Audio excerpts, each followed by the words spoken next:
About 2-3 years ago, I re-entered the domain of working for and supporting women because I was increasingly distressed by, and then not angry as in I'm an angry person, but I began to feel angry about how stuck we are around women in leadership.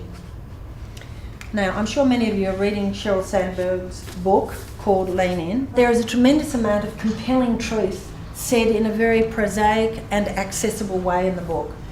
But I want to read you something that I could say, and I've said it in 1,000 different contexts, but I want you to hear it again from the CEO of Facebook. The blunt truth is that men still run the world. Of the 195 independent countries in the world, only 17 are led by women.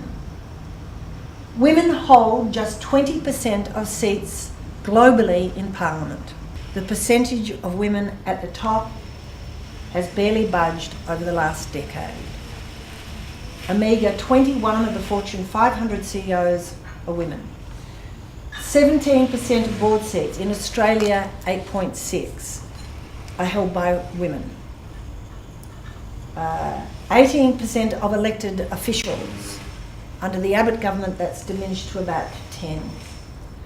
While women continue to outpace men in educational achievement, we have actually ceased making real progress at the top of any industry. This means that when it comes to making the decisions that most affect our world, women's voices simply are not heard equally. And we have to ask ourselves, what is the price of continuing not to have women in equal part at the table? Is it that we're not good enough? Or is it that we're just different? And if we are fundamentally different, how much of that's socialised and how much of it's real? And maybe to the extent that we can start to change the way our daughters are socialised, to be invited to go for it, to lean in, as Sheryl Sandberg says, I think that's wonderful and inspiring, but I think it potentially misses the point. And that is, women aren't I-focused, they're we-focused. They have a collective mindset.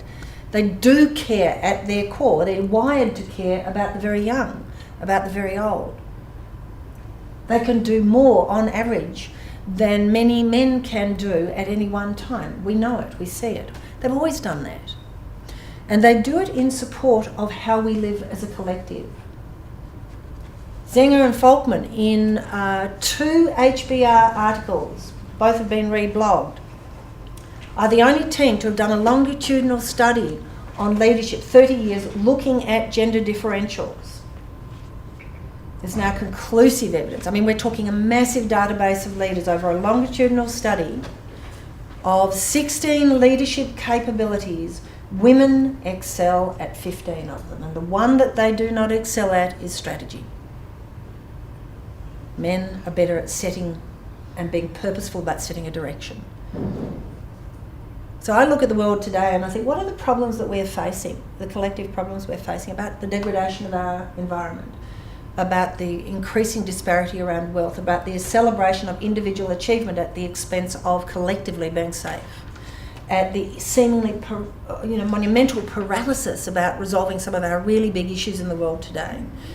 And I recognise that this is not a debate around fairness. It's a debate around what is the shared vision that will inspire women to, in fact, lean in, and men to say, we must make a decision. We must have 50% women at the table. In this space, our businesses will be more holistic in the way they operate. In this space, men and women will be healthier and more collaborative. And it's not to say that men can't do this. They simply can't do it on their own.